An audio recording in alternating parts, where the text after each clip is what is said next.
ఈరోజు ఉదయం నుంచి గారా కొన్ని మీడియా ఛానల్స్లో, అదేవిధంగా పని పాట లేని తెలుగుదేశం పార్టీ సోషల్ మీడియాలో నేనేదో పారిపోవటానికి ప్రయత్నించానని చెప్పని అసత్య ప్రచారాలు ఈరోజు ఉదయం నుంచి గారా ప్రచారం చేస్తాం జరుగుతుంది. ఈరోజు పారిపోవాల్సిన అవసరం కానివ్వండి, పారిపోవాల్సిన కర్మ కానివ్వండి, నాకేమీ లేదు, అలాంటి అవసరం గారా నాకు లేదని చెప్పి ఈరోజు ఈ యొక్క మీడియా ద్వారా మీ అందరికీ చెప్పదలుచుకున్నాను.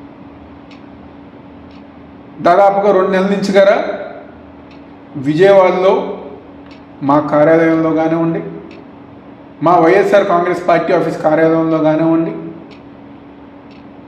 తూర్పు నియోజక ప్రజానికానికి కానివ్వండి 24 గంటలు అందుబాటులో ఉంటుంది. దేనికి పారిపోవాలి? నిజంగా కోర్టు వారు కనుక మేము తప్పు చేశానని చెప్పని భావిస్తే కోర్టు వారు ఏ నిర్ణయం తీసుకున్నా, లేకపోతే ఏ శిక్ష విధించినా దాన్ని దమ్ముగా స్వీకరించి దాన్ని ఇచ్చేస్తాం. అంతేగాని మీరు పెట్టే తప్పుడు కేసులకి వీటికి భయపడి పారిపోవాల్సిన అవసరం నాకు లేదని చెప్పని మరొకసారి చెప్తాను. ఈరోజు 2019లోనే ఈ రాష్ట్ర ప్రజానికానికి తెలుసు, మరీ ముఖ్యంగా ఆ రోజున్న తెలుగుదేశం పార్టీ సోషల్ మీడియా గారు తెలుసు. చంద్రబాబు నాయుడు గారి ఇంటి ముందు డ్రోన్ విషయం కానివ్వండి, గురజాల్లో తెలుగుదేశం పార్టీ కార్యకర్తలను పరామర్శిస్తాం కానివ్వండి, చలో ఆత్మగురు కార్యక్రమం అప్పుడు గారా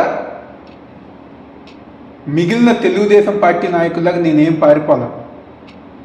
ఆ రోజు దమ్ముగా ధైర్యంగా వెళ్ళా, ఫేస్ చేశారు. మా తండ్రి దేవినేని రాజశేఖర్ నెహ్రూ గారు మాకు జన్మనిస్తంతో పాటు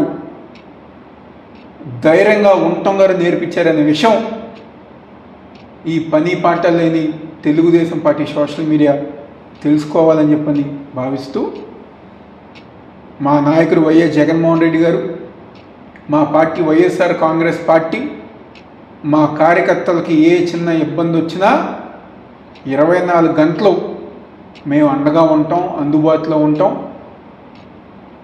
పార్టీ కార్యక్రమాలన్నీ గారు ముందుకు తీసుకెళ్తామని చెప్పిన సందర్భంగా చెప్తూ, దయచేసి రాష్ట్ర ప్రజానికాన్ని, వైఎస్ఆర్ కాంగ్రెస్ పార్టీ నాయకుల్ని, కార్యకర్తల్ని ఇలాంటి అసత్య ప్రచారాలు నమ్మవద్దని చెప్పని మనస్ఫూర్తిగా కోరుకుంటున్నాను.